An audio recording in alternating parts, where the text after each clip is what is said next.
De frente. Son las 7 ya con 6 minutos, seguimos en esta cuelga de frente con algunas preguntas que me quedaron sueltas aquí.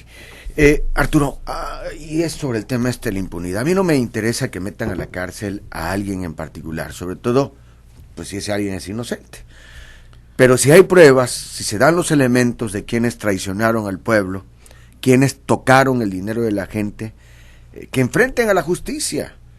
La percepción es que dicen que tu gente se arregló, ya que el gobierno del Estado solo procesó un par de esos pececitos, y los peces grandes, bien gracias, porque Granier y Sáiz enfrentan procesos federales, de tal manera que el mensaje que mucha gente está recibiendo es que se puede hacer lo que sea, incluyendo la malversación de los dineros del pueblo, y no pasa nada.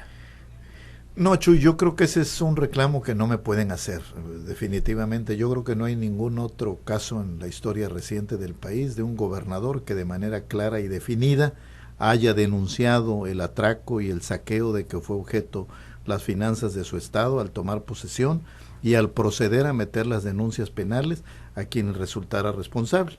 En aquel momento me criticaban de que no había yo señalado quién, yo no tenía elementos para decirlo, había que reaccionar rápidamente. El gobierno federal también encontró algunos causales de delitos federales y los sometió a proceso. Y claro, bajo el argumento de que Andrés Granier está enfermo, que quiero suponer que es cierto, 2 o 3 veces que la fiscalía ha preguntado, le han contestado diagnósticos de que sí, que está delicado y que requiere mantenerse recluido en donde está en el hospital de Tepepan, allá en el Distrito Federal. Pero no hay ningún otro caso de denuncia así abierta. Bueno, creo que Carlos Lozano de Aguascalientes hizo algo con el anterior gobernador que era panista y fue sujeto a un proceso penal, pero le obtuvo libertad bajo fianza muy rápidamente. No es fácil acreditar estos delitos de cuello blanco, Chuy. Las pruebas son muy complicadas, son transferencias bancarias, movimientos. No sé si tú viste algún día cuando se detuvo a la profesora Elba Ester Gordillo, como la Procuraduría General de la República presentó unas cartulinas gigantescas de las redes de transferencias. No, si tú vieras las de aquí, son impresionantes. Pero fíjate que lo que pasa es la percepción de la gente, sí. Arturo. La gente dice, bueno, a ver, nos birlaron 10,000 millones o no sé cuántos, pero estamos hablando de 12,000 millones. 12,000 millones. El otro día me preguntaba a alguien que trabaja conmigo, ¿y cómo cuánto es eso? Le digo, ni tú ni yo tenemos la menor idea. Sí. Olvídate, es mucho dinero. Bueno, primero, quiero precisar, tanto en el caso del exgobernador como en el caso del exsecretario de Administración y Finanzas, no es cierto que solamente estén sujetos a procesos penales federales, están sujetos a proceso penal estatal, también se están desarrollando en paralelo, número 1. Número 2, no han sido los únicos. Está el caso también del exsecretario de Salud, que anda prófugo, el ex subsecretario de Egresos, que anda prófugo, la gente que estaba en la tesorería, que anda prófuga. Hay algunos casos donde finalmente cuestiones de consignación, de interpretación jurídica han puesto en libertad a la exdirectora del CEAS, a la exdirectora de lo de las licencias, sí, Cliseria, ¿no? Sí. No, CEAS, exactamente. Que son conocidas las historias, y como he dado cuenta en mis informes, hay muchos averiguaciones previas en curso, no han terminado. Pero seguirán prófugos y dentro de 3 años regresarán y dirán, todo fue algo político. Sí, es probable que ocurra. Soy un perseguido político. Hemos hecho los mayores esfuerzos por lograr localizarlos, a los que hay orden de aprehensión girada y que se consideran oficialmente prófugos de la justicia, y bueno, no hemos tenido éxito en agarrarlos, ¿no? Bien, las 7:11.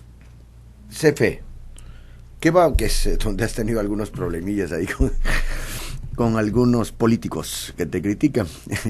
¿Qué va a pasar con todos aquellos deudores que no se acogieron al acuerdo con CFE? Porque ya terminó el tiempo y dijeron no va a haber prórroga. Y quieren saber qué va a pasar con ellos. ¿Los están empujando a que sigan en la resistencia civil porque no les queda otra? ¿O qué? A ver, en ese punto de las críticas yo te diría, como ya lo dije en alguna vez, el gobernador del estado soy yo. Es decir, yo respeto mucho las opiniones de los demás, pero asumo mis propias decisiones y mis propias responsabilidades. No estoy sujeto a que me las dicte algún actor político, por relevante que sea. De mi partido, fuera de mi partido, de ninguna parte. Yo creo que hay una confusión, hubo un mal cálculo de suponer que yo iba a ser un incondicional, como si lo hay otros, que les puedes decirte, vete a la plaza de armas a comer no sé qué cosa, y se van a ir, porque la ambición política los hace subordinarse a todo lo que les diga su líder político. Yo no soy ese.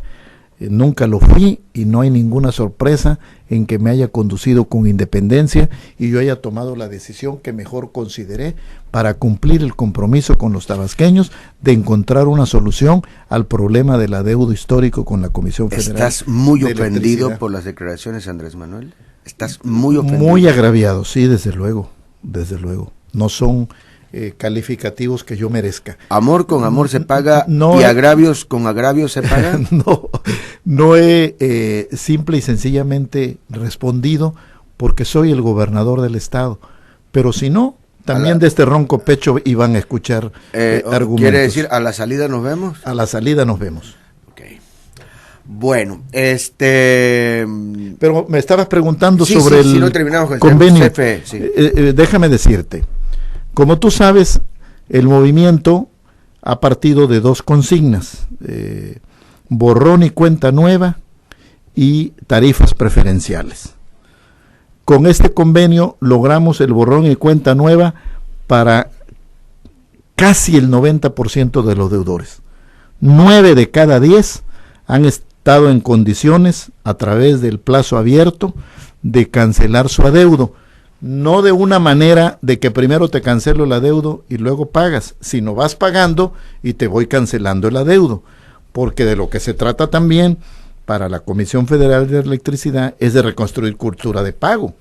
Se trata de un problema que tiene 21 años, fue 95, va para 21, ¿no? En 2016. Entonces, desde ese punto de vista, yo te diría que logramos un avance muy notable. Obviamente hubo quien me dijera o todo o nada, pues esa no es mi posición. Yo creo que había que proteger PRD, Morena, los partidos políticos etcétera. Pero logramos un avance muy notable. Segundo, tarifa preferencial, no se han dado tarifas preferenciales, por lo que menos que va de este gobierno. Ha ofrecido que las tarifas irían bajando, han bajado las industriales más que las domésticas, no en el tamaño que quisiéramos, pero sí un subsidio para el periodo de otoño-invierno, que hoy en día hay un subsidio para el periodo primavera-verano, que después termina y vuelven a dispararse las tarifas. Entonces logramos un subsidio para otoño-invierno. Entonces, déjame decírtelo coloquialmente, ya lo he dicho en otras ocasiones, lo dije el día que vine a anunciar el programa, que me dieron la oportunidad en telereportaje, de que de lo deseable, lo posible. De eso se trata en política. Entonces, avanzamos. Pero lo dijiste cuando estaba el programa, sí, ya terminó. Ya terminó. Y ya se quedaron muchos afuera. Ahora te puedo decir que rebasó mis propias consideraciones la respuesta de la gente. Y probablemente si lo dejamos abierto más tiempo, más gente se suma. Llegamos a redondear casi el 52% de los deudores a los que podría beneficiar el programa. Estamos hablando de, en números redondos, 600 menos, 300,000 gentes firmaron el convenio o pagaron su adeudo y acudieron al apoyo. Pero quedan alrededor de 300. Bueno, ¿qué va a pasar con ellos? Bueno, el programa no se diseñó con un carácter punitivo. O firmas el convenio o te corto la luz. Esa nunca fue nuestra lógica. Eso lo sabe Comisión Federal de Electricidad. No está así planteado. Era un programa de incentivos para que la gente aprovechara y resolviera su problema de adeudo. Ahora, también lo dije, yo actué y suscribí el convenio bajo 2 criterios. Uno, el deudor no es el gobierno del Estado, porque ya había habido un intento en el sexenio pasado de resolver el problema, pero el que puso los recursos, y ahí quedó una deuda que todavía me cobra mensualmente CFE, bueno, me la dejaron en, ¿qué era? 80 millones de pesos, ya no sé en qué cantidad va mucho más arriba. Yo lo que hago automáticamente se la turno a planeación y finanzas, pero no hay modo que nos los puedan cobrar. Lo cierto es que es un crédito incobrable que tiene de aportaciones que dejó de dar el Estado, pero que era el único obligado.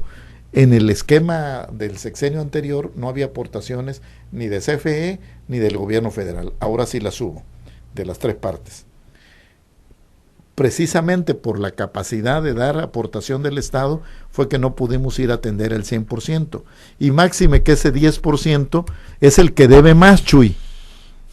Porque se trata en muchos casos de deudores con capacidad de pago que se colgaron en el tema. No dudo que haya algunos que llegaron a esas cantidades y por eso se ofreció un estudio socioeconómico a quien debiera más de 23,500 pesos si se le pudiera apoyar. Pero lo que te puedo decir es que definitivamente partimos del supuesto de que la gente estaba en libertad porque yo no representaba a los deudores. Yo no fui a decirle a CFE, en el momento que yo firma, yo te garantizo que el 100% de los deudores va a firmar. Habrá muchos que no firmen por una de 2 razones, Chuy, que son las objetivas. Uno, porque no tienen modo con todo y las facilidades, porque no tienen ingreso, porque están en la subsistencia y el adeudo que traen les impide pagar, estar al corriente en el pago de la luz. Número 1, por una razón objetiva de carácter económico, y nadie está obligado a lo imposible. Y una segunda, por una razón de carácter político. Yo quiero todo o nada, entonces bueno, pues es un derecho, y siempre lo dije así. Yo no vi un problema de conflicto y lo planteé con toda libertad, pero yo tengo una respuesta a los tabasqueños porque en campaña me comprometí a abordar el tema.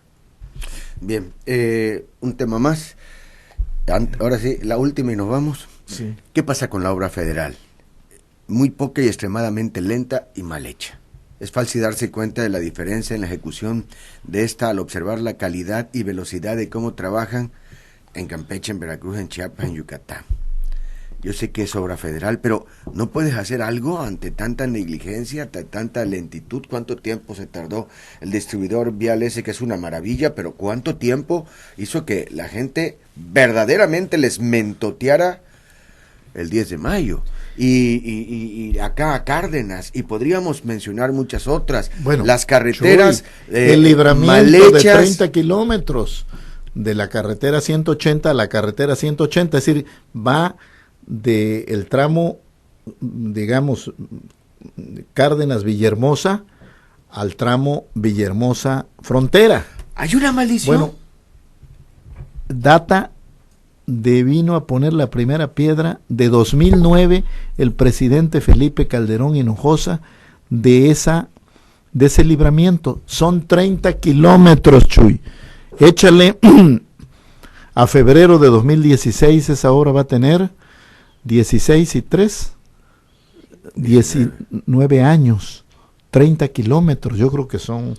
Bueno, ni que fueran, me das la razón en la pregunta que estoy haciendo. Sí, sin lugar a dudas. ¿Estamos qué? Mira, ¿tenemos una maldición o qué pasa? ¿Por qué en otros lados y yo se te hacen diría las cosas que bien rápido, de calidad, etcétera, y aquí? Hemos hecho las gestiones, hemos hecho las entrevistas con el secretario de Comunicaciones y Transportes, han venido de gira el subsecretario de Comunicaciones. Aquí debo agradecerle al senador Fernando Mayans, que ha estado muy pendiente, reclamando comparecencias de los... Ex senador ya. Fernando. Sí, perdón. Sí, adelante. Tanto Humberto como Fernando siguen siendo senadores. Sí, senadores, los dos, sí. Bueno, son 6 años. Sí, Fernando Mayans, planteó la comparecencia del secretario de Comunicaciones y Transportes y eso promovió que tuviéramos un desayuno al que fui acompañado todavía por el ingeniero Ordóñez, por Luis Armando Priego en la Junta Local de Caminos, para platicar los retrasos en las obras, ¿no? Y establecer compromisos de cómo saldrían las cosas. A ver, ¿qué cosa hay?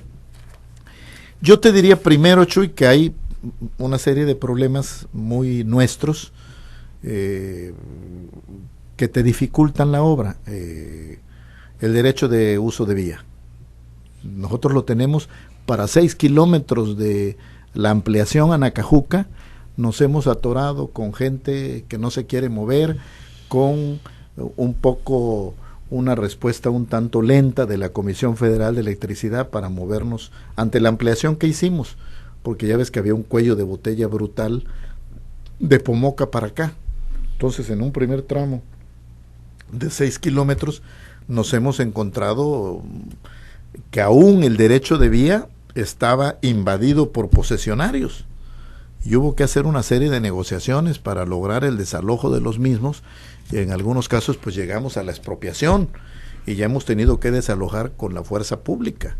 Es decir, porque en Tabasco hay una modalidad de poblamiento que se parece mucho al poblamiento ribereño.